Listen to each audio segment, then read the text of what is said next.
You see Eko, he's excited. I'm gonna start off this video today a little bit differently for you guys. We're gonna start from the ending. I'm gonna tell you what you're about to see. We saw some interesting things. One thing I had no clue what it was, and it's gonna be a real test to see if you guys can figure it out before I do in the video. It threw me for a crazy loop. I got attacked. I literally got attacked. You'll see that, and I was freaking out. Oh, Eko did really good helping me find our way back to camp. This is how we live. We camp full time, moving campsites every week or two. And what you're gonna see right now is basically why we live this way.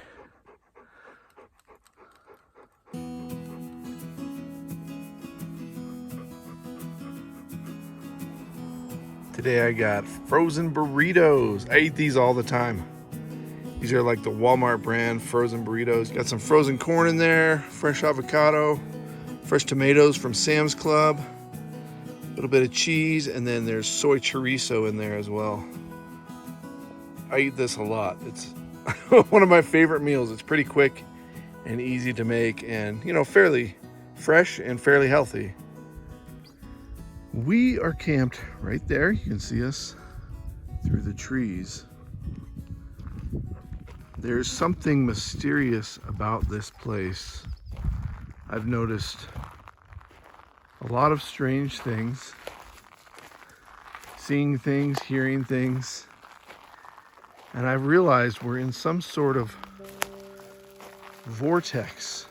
The trees float. Can you explain this to me?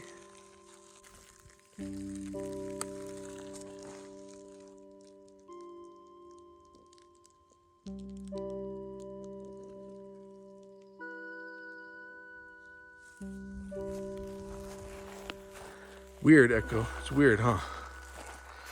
Really weird. We've come upon a campsite that's a little bit trashed. Laundry basket with some plastic bags in it. A lot of cigarette butts. A couple water bottles. I did find something that I think I might hike back to camp with.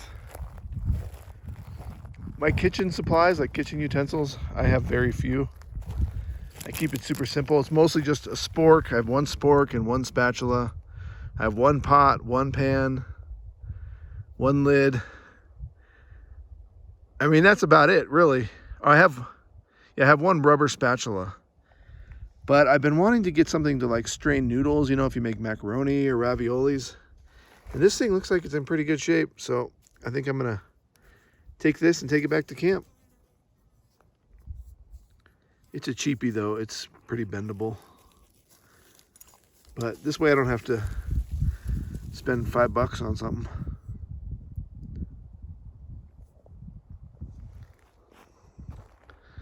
Spoon Man. I don't think this is all gonna come across on video very well, but it is getting more and more wildery out here. I love it. And we're just hiking down roads like this where the branches are hanging over the road. It's easy hiking. It is uphill, so it feels like, oh, we're going up and up into the mountains. It's a cool feeling. The trees out here are so much bigger. The sky is cloudy. It's about 80 degrees out. So I'm super grateful for the cloudy skies. The thing I like about the clouds is it reminds me of the Northwest, and I'm just really getting that Northwest vibe, even though we're still in Arizona. It feels so great to be out here. And we've hiked probably a mile down this road. We're a couple miles from camp. And what I found here was not expecting to see. I don't understand this at all.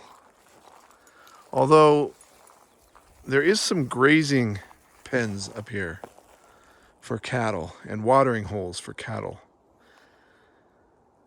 So it must be the guys that come out here and work the ranch. They're supposed to throw all their garbage in here. Mostly just beer cans. Diaper. It's weird, weird trash. I love it out here. This is the kind of thing when you're doing YouTube videos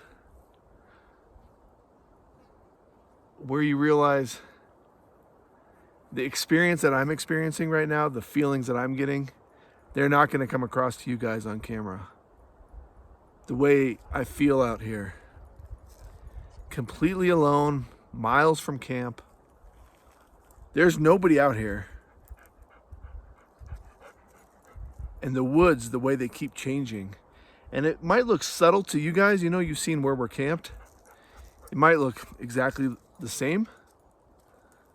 But when you're here, when you're spending days and days here, nights and nights here, these little changes in the environment. The trees are closer together. There's huge trees out here. I haven't seen trees this big yet.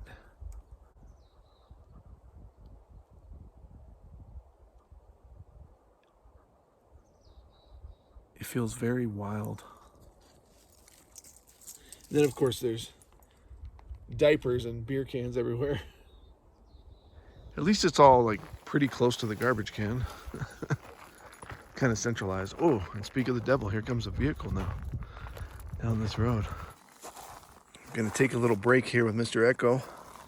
Got your water, Eko, come on, get some water.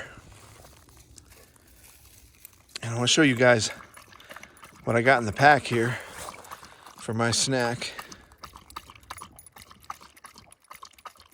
I've been thinking about what I should carry in my pack, my day pack. And also, I'm getting excited to try something different than this pack. This is a REI, what they call it, at 18. It's supposed to be 18 liters. I really like it. Actually, it really does work pretty good. You can see I'm all sweaty.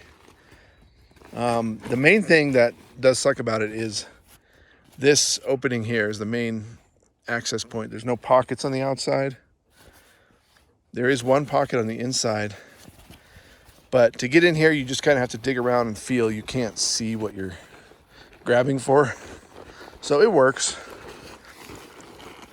You know, I've used these kind of backpacks for years. So I do like it, but I want to experiment with, and you guys let me know what you think of this, a fanny pack. Because one thing is, like, I always have my camera in my pocket on my, like here I'm wearing shorts, and I feel like it's just rubbing around in there. And plus it gets hot.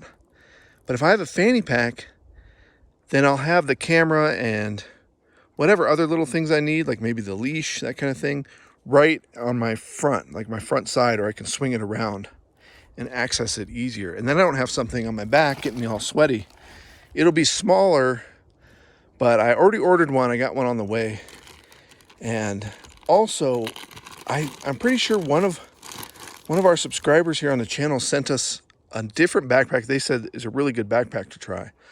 So I haven't picked it up yet, but when I do pick it up, I'm going to give that a try. I'm super excited about that. I love testing out like new kinds of gear, and I will give an honest review of it. I'm really excited. The fanny pack though, I'm kind of thinking I might be a fanny pack person. So let's talk about trail mix. A lot of times what I do is I get these fig bars or like granola bars, and I throw them in here, so I'll have a couple in here. I get those at Costco. The thing with those is there's a lot of sugar in them, and they tend to be kind of expensive. So I thought, well, what I could do is I could just start buying mixed nuts, and I wanted to get raisins because these cranberries they add sugar to them, where the raisins, they just have like natural sugar. Echo likes the cranberries too. But I got a big fat bag of cranberries and a big jar of nuts. Hey, no, those are mine. I got a big jar of nuts at Sam's Club. And also, let's see if we can find any in here. I bought a big old bag of chocolate chips. Because my rule is when you're hiking, like, you can pretty much eat anything because you're going to burn it off. And a lot of times I crave sweet stuff when I'm hiking because your body like wants the energy. So I was talking with those people in that car. They had just come from the Grand Canyon, which I think is like 80 miles from here. And they said Google Maps told them to take this road. They've been driving on it for half hour in a rental car.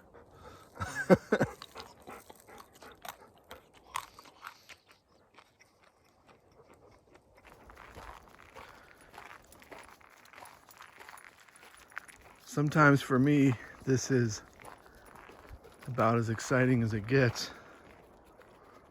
I can see a structure through here. I thought it was a vehicle at first. But I'm using Google Maps, and so I do the satellite view. And you can see structures on there really well.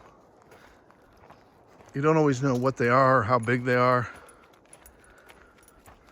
But I was expecting to see something out here. Let's go check it out.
Now, I'm not fibbing, you guys. I have no idea what I'm looking at right now. I was just on this road and I saw this white thing and I thought, oh, is that, maybe that's a skull or some sort of bone. And now I'm like 20 feet from it. I still do not know what it is. What is that?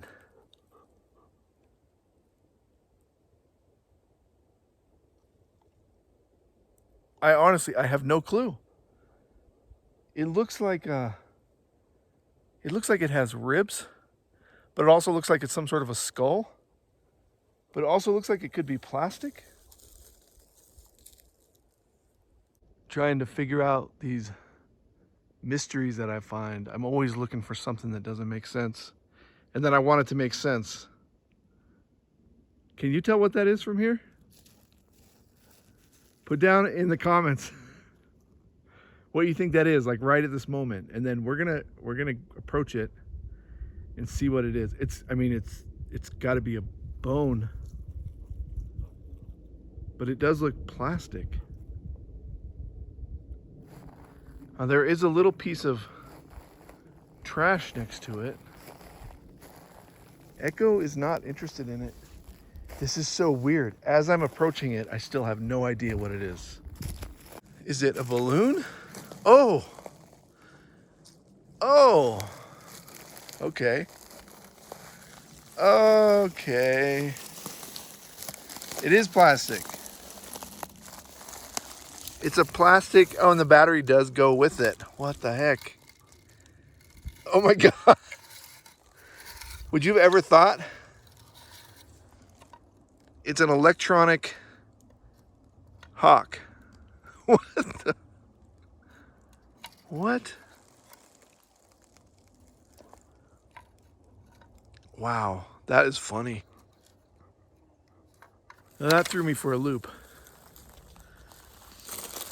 I can smell right now. This is something that I've learned. I watched another Nomad channel you guys should check out, Fate Unbound. His channel is a lot like mine. It's kind of crazy. He's like, oh yeah, if you smell the trees, it smells like vanilla and butterscotch. And I mean, you can smell the trees. I see another structure out here. We're gonna go check that out in a second. You smell the trees, you know, out here. You get into the pine tree areas. These are ponderosa pines. And this is a big one right here. So everybody knows that pine smell, but he was totally right, and I can smell it right now. If you get right up into the tree and smell, it smells like Disneyland. It's crazy. It smells so good. It's kind of a little bit mapley, but butterscotch. He's so right. It's vanilla and butterscotch. It smells so good. It smells so good. And all the trees out here have it. But I think I'm learning the bigger the trees are. Yeah, it's pretty strong. But the big tree was stronger. The bigger they are, I think the more odoriferous they are. Mr. Eko and I are taking the long way back to camp to meet up with Dodger and have dinner. I wish Dodger was out here with us so bad. And he would be fine on these roads, but to hike to these roads from our camp, it's a little rough, and we've already been out for too many miles for as far as, you know, Dodger could go. Dodger, he's good for a mile or two on roads like this. Okay, let's check this out.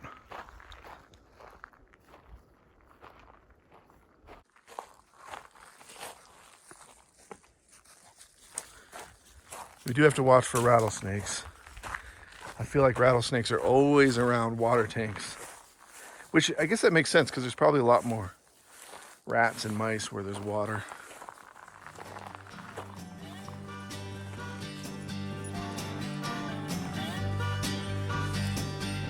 Property of the U.S.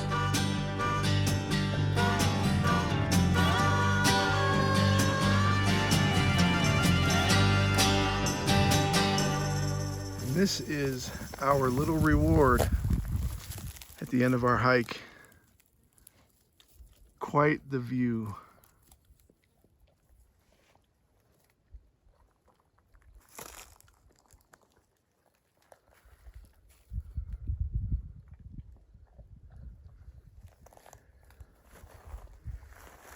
Eko's reward is eating grass.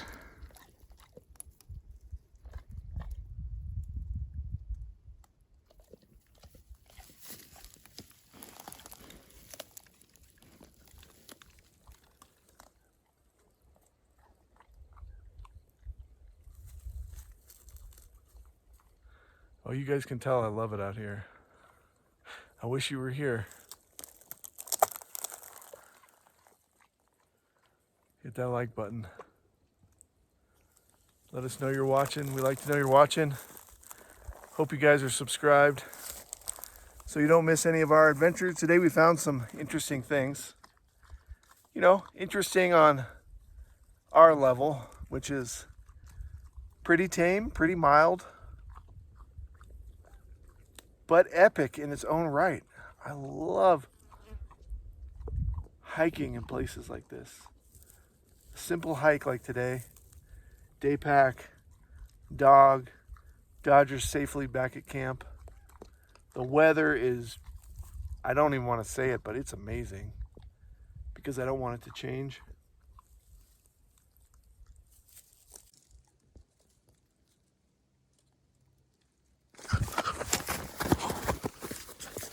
Oh, Oh, I was standing right in an ant's nest. Oh my God. Okay, they didn't bite me yet. I gotta get my shoe off. Oh, one bit me. Okay, not too bad. Oh, big ants. I was right in their nest. Holy crap. That's never happened to me. I mean, not that bad. They were covering my ankles. Like covered. See them all on my shoe? I must have been, I mean, right on their nest. Trying to get some epic flower shots. Woo! I was standing in these grasses trying to get some shots of those purple flowers. I'm thinking, oh, these grasses are really, they're really tickling my legs. Oh, there's a couple grasses like poking me right now. And I was like, oh, I can hold the camera steady. That's nothing. I can hold this shot really steady. And then I looked down and my feet were covered. One of my feet was totally covered in these fat red ants. Only one bit me and it doesn't hurt now. I'm usually more cautious about that kind of thing. I'll see you guys in the next video.